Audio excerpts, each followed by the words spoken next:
Welcome to See What She Can Do Conversations. I'm Tina. And I'm Caroline. And we're on a mission to make this world a more inclusive, kinder place by uniting women around the power of sport. So we would love to welcome you to our show. Thanks for being here with us.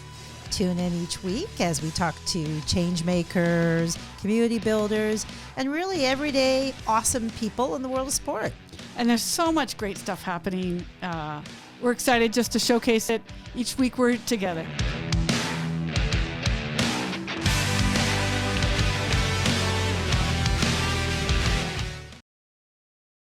Hi, everybody, and welcome to See What She Can Do Conversations. I'm your host, Tina Finelli, and I'm here with my co-host, Lisa Dunbar. Hi, everyone. Our guest today is Erin Hamilton. If you didn't catch Erin at our last episode, we invite you to join our podcast and listen to it. She had some great insights around sport in community and how sport providers are getting back to sport and helping us get back to sport. She's got some great tips around things you should ask sport providers and some ways that you can rethink getting back to sport. So please do listen to that episode. Erin's here with us today to talk a little bit about how the Town of Aurora is profiling some female leaders in our community and the importance of representation for women in sport. We know that the statistics show that only 4% of media coverage focuses on women's sports, and we all know how important it is to see it in order to be it. So the town's really doing a great job on putting together initiatives that make an impact on inclusion and diversity for women in sport, and we're excited to hear more about that today. For sure. Welcome, Erin. Good morning. It's great to be here. Erin, I wanted to ask you a quick question. We've talked a lot about the Town of Aurora and your sport plan, which I admire so much. And if you could tell us a little bit about the sport plan, how it came about, and the importance of gender equity and how that is coming into play within your plan. Excellent. So the Town of Aurora went through a process a few years back where it identified a need to develop a sport plan to address sport in the community as a whole. And so obviously engaged many organizations throughout the community in the process. And in the end, the overall goal of the sport plan is to increase participation in sport through a fun, safe, and welcoming environment. So those elements are critical to really look at how do we ensure we provide an environment that welcomes everybody across the community to sport. So through that goal, a number of initiatives were identified to be able to make some changes, implement some reviews, so we could really look at where are the gaps and what are we missing that's deterring people from participating in sport and being physically active in the community. Women and girls was identified as one of the priorities where we needed to look and do a further evaluation, an environmental scan of what was happening in our community related to women and girls. And that's where we are here today, where the town engaged in a process of looking at the participation level of women and girls. Is there sort of gender equity policies and procedures in place across sport organizations and within the town that would foster an environment of participation? Well, the stats actually, support that nationally as well, right? Because girls at the age of 13 are 3 times more likely to drop out of sport than their male peers, right? So, and it's getting lower every year, right? Right, exactly. So what a great time for the town to step in and do something real and practical. Yeah, and it's amazing because recently the Canadian Women in Sport came out with a report called the Rally Report. Exactly. And so all this work has been done recently, or a lot of work has been done recently around women and girls in sport. And the level of change that they had hoped for is not happening. So either we're still continuing to see the dropout rate, or in some cases, we're seeing a decrease in some areas of participation. And when we talk about participation, we're talking about athletes, as well as coaches, officials, administrators in sport. So it's all those different roles. And so why is that? Like we have to dig a little bit deeper, and that's where we're out at today. And so we went through a process, and we had representation from See What She Can Do around the table, which was fantastic, where we did some surveys, we did a consultation process, and in the end have put together a gender equity report, which is driving us in terms of next steps of how we implement change in this community, to be able to support more participation of women and girls in sport.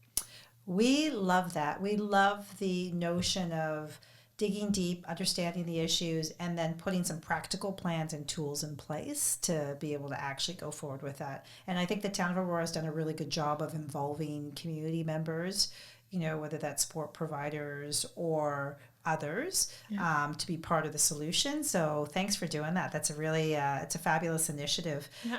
We're excited also about your 20 female leaders in 2020 initiative. That's kind of one of the offshoots of your sport plan. Can you tell us a little bit about that?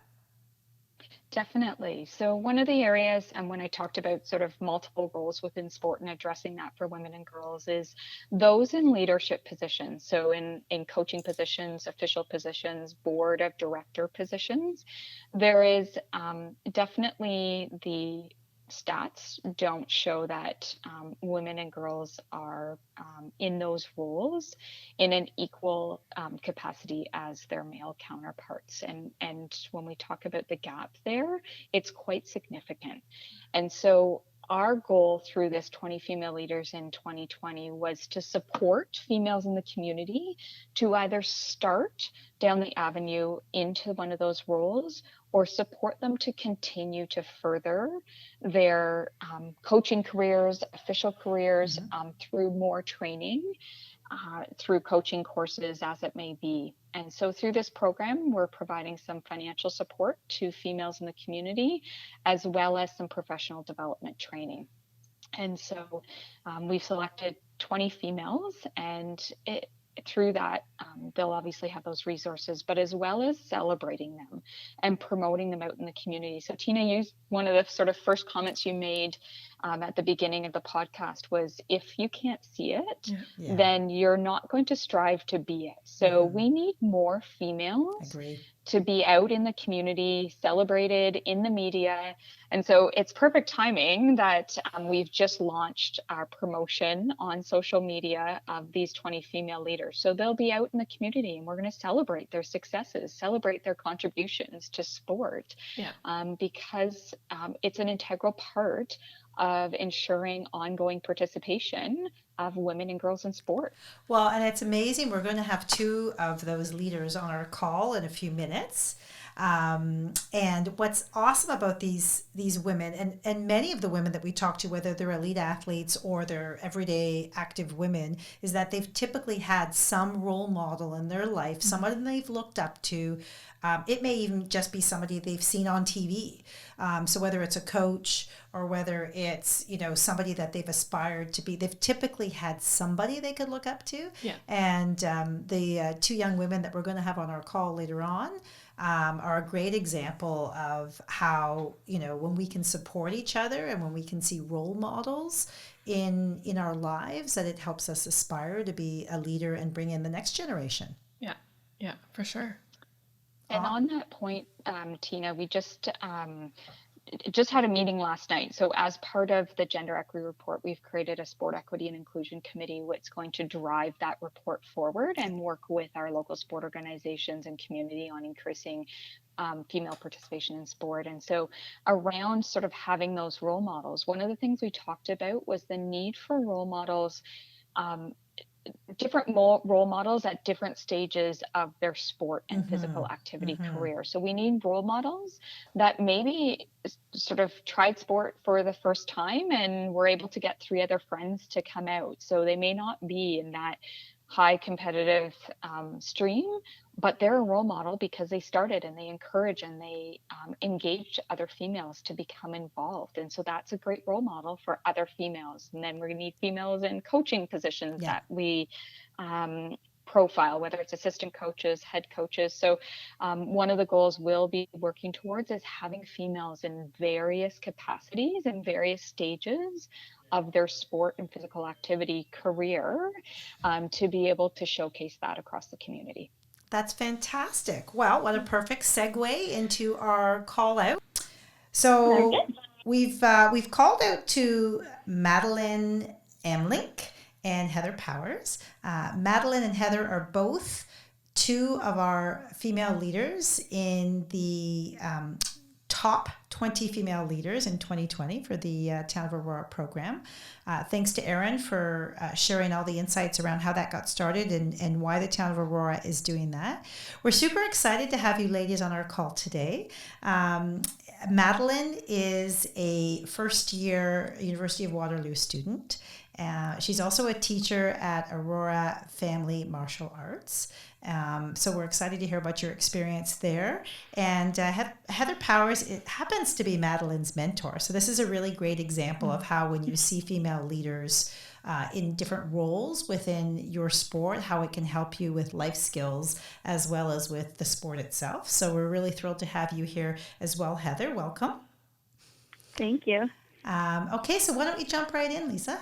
Yeah, thank you. And Madeline, an interesting piece for me, I have a daughter as well. And funny, she chose gymnastics as her sport. And I know that for you, participation in karate has given you a great new sense of confidence. Can you tell us a little bit about that journey? Yeah, so I used to be like a really, really shy kid, really nervous, really anxious. So I didn't like speaking much, and trying new sports was really scary for me because meeting new people, new environment. So coming to karate was actually very easy for me because it was just such an encouraging environment, and it was really nice for me to see older instructors who seemed very confident and capable. So I remember when I started, one instructor in particular, her name was Sydney. She was like my biggest role model. I thought she was the coolest person ever. Because she just seemed so confident and so easy and relaxed, and so just capable of what she was doing. And I remember thinking, like, I want to be like Sydney. I want to be just like her. And I think that switch that flipped in my brain was, okay, I got to start working now to become more confident and to become comfortable. And so it was actually really easy just because the instructors were so encouraging, and because Aurora Family Martial Arts has always put a lot of importance in building confidence and encouragement, not just technique and sport.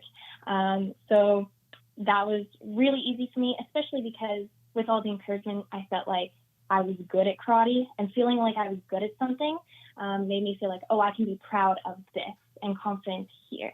And so growing up with that and that encouragement and the confidence and just feeling like I had a place where I could be myself, that helped me grow to be so much more confident now. And I really don't know where I'd be without Aurora Family Martial Arts than that. Aww, and you coach now, right? Yeah. And you're still coaching through COVID, which is amazing. Yes, exactly. Tell us about that. Like how has coaching changed for you through this? Like, what does it look like? Yeah, it's pretty different, or at least it really was in the beginning. We coached online classes, so that was something that we definitely had to learn to do because you can't be around the kids as much, and it's hard to teach, kicks and punches very two-dimensionally. Yeah. And especially when kids have all these distractions in their own house. Oh, look, my cat, my dog is here, which is actually very lovely. Yeah. So there was a learning curve to that, but it was also really interesting to be able to find new ways to teach. We had to use the resources in our home, like we used pillows for bags and siblings to hold them, and chairs to kick over, like all kinds of new resources that. How are parents feeling about that as their kids are? Well, they're like, "What's that noise upstairs?" My kids are kicking down those chairs. That's awesome. I love it. But that's the reimagining of things, right? Questioned it. Sure. But it was really interesting to find new resources and just learn a different way to teach. And so now we're back on the school in the school and online and in the park. And each of them have like a new learning curve to them. Yeah. But I think it's working really well. And it's just nice to have people to talk to and, an outlet to, be active and get rid of your stress and just talk with people. Well, what a great opportunity for people at all comfort levels to join, right? Whether you're doing it virtually, outdoors and indoors. So what a great initiative. That's Mike at Aurora Family Martial Arts, right? That's fantastic. So, some of that creative thinking in having to reimagine how you coach, you kind of use that in your own personal life too, right? I mean, I love the story about, the kind of thing that you and your friends have done to keep yourselves active. Do you want to talk to us a little bit about the group that you kind of formed and what you guys are doing creatively to keep each other inspired and moving? Yeah, for sure. So at the beginning, like right at the very beginning of quarantine, I was missing being able to get active in sport a lot because it's always been a really great way of stress relief for me. Yeah. So I was getting antsy, I was getting irritated and kind of anxious. So I'm like, okay, I got to figure out some way to get more active. So I looked on YouTube, and YouTube actually has a lot of really great fitness instructional videos. And I thought, oh, this is great. Like I can just do this in my own home. But I was also missing a lot of my friends. I knew a lot of them were feeling the same way.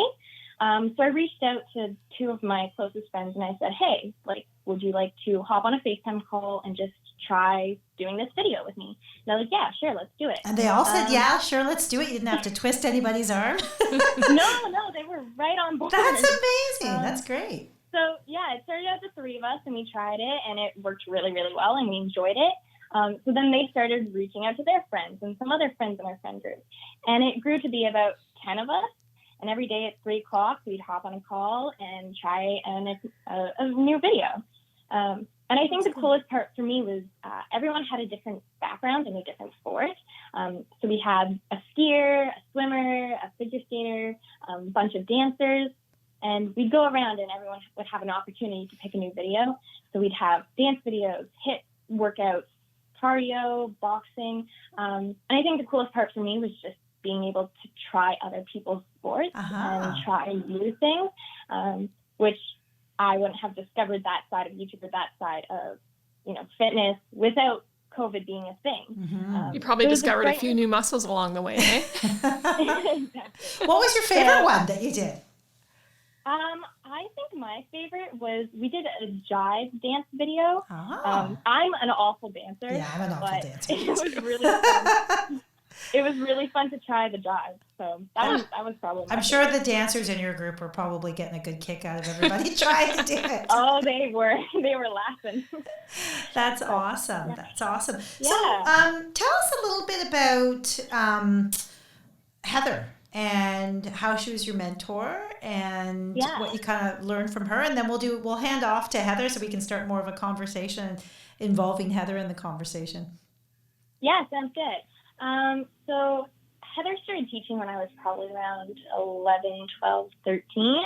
So that age where young girls really look up to their role models and they make, I feel, the biggest impact, or at least for me when I was that age. So she started teaching, and I think what I noticed about Heather that made her different was that she put so much effort and care and work into her teaching. You could tell like she really loved it, and she was really, really passionate about encouraging kids and teaching them and making sure, like, just building them up.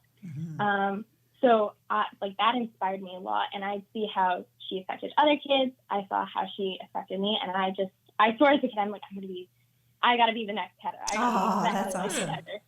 See it to be it. So, yeah, it's true. Yeah, see it to be it. Yeah. Yeah. So when I started actually teaching, so I got really anxious about teaching. I was always really nervous. But knowing that I had a shift with Heather, or whenever I knew Heather would be there, just made it so much easier because I knew she'd scoop me right up, give me advice, help me out. And so I think I'm the teacher that I am because of Heather. And that's fantastic. Part of why I love martial arts so much is because Heather is there, and she just built me up so much and taught me so much. So she's really amazing. That's awesome. That's awesome. Yeah. So Heather, welcome. We want to hear some scoop on Madeline. We're hearing all this great stuff. You got to tell us a little bit about Madeline. How did you guys? I was going to make Yay! Oh. Nicest thing ever. Thank you. Well, I hope you guys all, I hope you guys really do see that how important it is to have role models for our younger, our younger kids, because I mean, Heather, look at the impact you've made on Madeline, and she's going forward to make impact on others. It's just, if we can all support each other that way, it's amazing. Okay, so we want to hear some scoop on Madeline. What was she like as a young martial arts athlete? So Maddie always stood out to me, to be honest. She was always so cheerful, and just like you could tell, she was so happy to be there. We see a lot of kids that are kind of sometimes dragged in by their parents, and it's obviously like sometimes not their first choice of activity to be in. But Maddie always just was like a bright light, always smiling. She was always like offering help to other students and to the teachers too. She would offer to like help pick up some of the bags and equipment and put them away for us. She would offer assistance to any other like students in her classes that were struggling. She would always be the one to be like, hey, do you have a partner? I'll be your partner with you. And so she always just stood out to me as being like a student role model almost. Yeah. Which was fantastic. And so I would always try to kind of pick her up even more, where I would start picking her as my partner. And I would try to give her like maybe a little bit of extra, because I noticed that she was doing so well. Like if we were working on kicks, I'd be like, Maddie, that's a great kick. Now add on this to it. And I think that encouraged her as well, where it's like, oh, I get to, add on, I get to do something extra. And I think that really, really motivated her and kind of shot her up to the next level, which was fantastic. Amazing. Yeah. It's a good example of coaching. Like that's what it's all about, right? Mentoring and pushing people a little bit. Now, Heather, Tina was telling me a story about you, and we often talk about coaching aha moments, and she said you had an interesting one that I'm curious to hear about. Yeah. So my kind of a little bit of a shocker was I had a situation where I was teaching an adult class, and just for context, at the time I was 19. And I'm very short. Like I'm often underestimated. And I was teaching my adult martial art class. Oh, wait a second. Before you talk about your class, I want to tell the listeners how long you've been teaching, because you've been teaching quite a long time, right? Yeah. So I've been teaching for around 9 years. I've been teaching ever since I was 13. Amazing. It's amazing. And I'm 21 now. Yeah. Yeah. Okay, so now you're 19 in this aha moment. So you've been teaching for a number of years already. So tell us about your experience. So what had happened is class had just finished, and the adult class was at that time majority more, not so much young adults. It was more like 30, 40, 50-year-olds, which is fantastic. But this watch what you say about those 50-year-olds. I was just going to say that. Go ahead. So this gentleman came up to me after class, and he said, hey, women shouldn't be doing what you're doing. And what? It really set me back. I was like, did this man actually just say this to me? Like, what does he mean by that? I was so confused. Because I, to be honest, didn't really have a chance to get to know him, and he didn't get a chance to know me. We didn't know each other, on a personal level. It was maybe his first or second class. So we hadn't established that connection yet. And I was just I was really taken back by it. And it kind of hit me where I'm like, oh, am I not worthy of being a coach? Am I not adequate enough? Was my class not good enough? I was really freaked out. I left feeling awful, and I was rerunning that class in my head probably for a good month. What did I do wrong? What happened? But I came to this realization where, your perception of me is none of my business. My job as a coach is to positively impact the life of at least one person in that class. And if one person walked away from that class thinking it was a good workout, they learned something new, they had a good time, then I did my job. Yeah. And so I learned from that experience that I'm not going to be able to get everyone on my side. Not everyone is going to enjoy maybe the way I teach, how I teach, who I am, what I do. But as long as one person walks away satisfied, then I've done my job. Well done. Yeah, your athletes are lucky to have you, right? Like, that's Yeah. awesome. So you are, you are a woman coach in a mainly male sport. Talk to us a little bit about your approach to coaching and how you earn that respect with your students. So my approach is really try to build relationships with a lot of people. Either it's like, whether it's kids, adults, my coworkers, and parents, anyone, I try to get to know them. I ask, all of my kids, how was your weekend?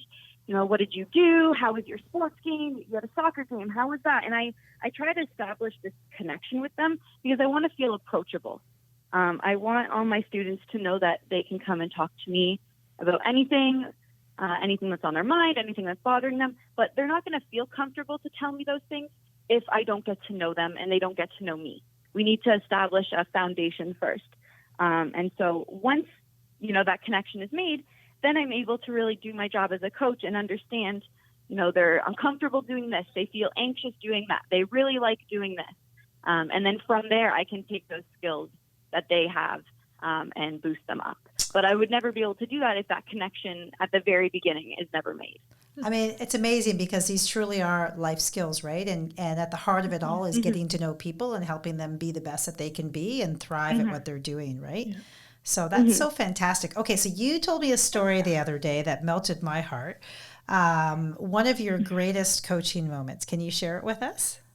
Yeah. So my big win, as I call it, there was this young girl who had some disabilities, and I noticed that she was really struggling.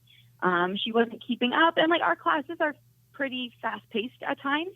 And I could notice that she was just not following along. She was getting really nervous, anxious, and she was telling me that she was thinking about quitting, which pulled on my heart a little bit. So I pulled her aside and we started working one-on-one. We set up private lessons where it was just her and I. We went very slow, and we worked really hard on, getting the things done that she was struggling with. And we did that probably for over a year. It was like every Tuesday I knew I had my private lesson with her. And then eventually she got her black belt. That's amazing. Wow. Isn't that amazing? It made, I was so proud of her. And so we have this thing when we get when we do our black belt ceremonies, we have something called the rose ceremony in it. And it's where those who are getting their black belts get to give a rose to someone who's impacted their training. That's so amazing. Most people give it to their parents, they give it to their siblings, to, their friends. And this girl gave me her rose, Aww. which I was not expecting. See, you're making me cry again. It's the second time I've heard the story. I know. And so she told me that she would have quit that day if we didn't start doing private lessons, and that she was so happy that she continued and so proud of herself that she got her belt. And just knowing that, that little gesture of offering to work one-on-one with her made that much of an impact. I was bawling my eyes out when she got her belt. I was so happy. Yeah. That's amazing. Yeah, that's amazing. Now, you guys both co-run, right? Mm-hmm. The demo team. Do you want to talk to us a little bit about that and how you're starting to see things shift in terms of the number of female leaders that you're starting to, potential leaders you're starting to see come through the ranks? Yeah. So we both coach the demo team, which is exactly that, a performance team. And so we don't try to make it even. We don't care what gender the kid is or anything. We just want to pick the kids that are going to put the most effort in, are going to thrive in it, are going to work hard. And what we're noticing that, as we go down the list, yes, this kid is great for demo team. Okay, yes, this kid too, is that a lot of them, especially one kind of section, the 11, 12 girls, they're a lot of them are on their demo team. Most of our demo team is just really talented, skilled, hardworking, age 10, 11, 12 girls. And that's really amazing for us to see that, a lot of young females are just putting so much work and effort in and are really coming up to be the next, future leaders of the school and in the world and whatever they're going to do in the future. So even the other day, I was teaching an online class. We have a little room for an online class, and I had just finished. And my boss walks in, and he's like, "You got to come see this." So I come onto the floor, He's like, there's about 9 girls on the floor, all like age 10, 11, 12. And he's like, each of these females on the floor right now will one day make amazing teachers. And I'm like, oh my goodness, you're right. Like, they're all incredible. So it's really cool for H and I to see that, you know, there's a lot of amazing, hardworking females coming up who are just going to be amazing leaders one day. Mm-hmm. That is so great. So you guys have impacted each other, both as, you know, friends and leaders, but now you're impacting the next generation. So that's pretty phenomenal. Those are the things that keep them in sport, right? Those are the things that keep them in sport and that help them with life, right? I mean, what we love about the Aurora family martial arts program is the philosophy around building confidence and looking at you as a person. So that's kudos to, you know, the organization that's supporting that and to bringing you two along as leaders. Okay, so we're going to ask you a question that we ask all of our guests. Okay. And our question for you, and we may know the answer already given this sport that you're participating in, but we'll ask you anyways. What's your favorite thing to do from an active living perspective? And what are you primarily doing through COVID to keep your bodies moving? If you want to go first. Sure. So my personal favorite is doing martial art classes. They make me feel empowered, and I walk out feeling super strong and proud of myself. But through COVID, obviously, we weren't able to go into the studio and do those classes. So through COVID, what I've been doing quite a bit was I was doing, like Maddie said, we were doing like YouTube videos and doing like at-home online classes. But recently what Maddie and I have been doing is we've been working out in the park together. So we've been getting up and social distancing, working out and doing workouts together. We'll take turns kind of leading the class for one another, which has been really great. So doing like those social distance park workouts has been what has kind of kept me sane. It's so nice to step out of the Zoom mode and see each other again. Are you finding other people coming by and trying to do the things you're beside you're doing? Hey, can I join? Yeah, we've seen some people. They kind of just stare at us. Yeah, that's awesome. So, Maddie, is that your kind of answer? Do you have something you want to add to that? Yeah, that's basically it. You know, my favorite's obviously martial arts.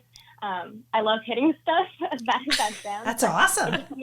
It just makes you feel so strong. Pillows, chairs, whatever that may be. Exactly. Like, no one cares what you look like. No one cares if you're sweating. No one cares. Like, no one cares. It's just a time where it's like you and the bags, and you control how hard you hit. You control how hard you work, and it's really therapeutic. And again, over quarantine, just that workout group with my friends, doing online videos, trying new things, classes with Heather. They're amazing. And just when you can't be inside, it's also really great to get outside. So lots of bike rides, walks with my family, runs, all just, ways you can be active while still being safe. That's awesome. Well, thank you, ladies, for joining our show. You've inspired us, that's for sure, and I'm sure you will inspire many more. Thank you for that. Yeah, thank you for that. And we'd love to see you join the See What She Can Do community and continue to inspire many other girls and women in their journeys of active living. So thanks so much, and have a great rest of the day. Thanks for having us. Okay. Amazing. Thank you. Have a good one. Cheers.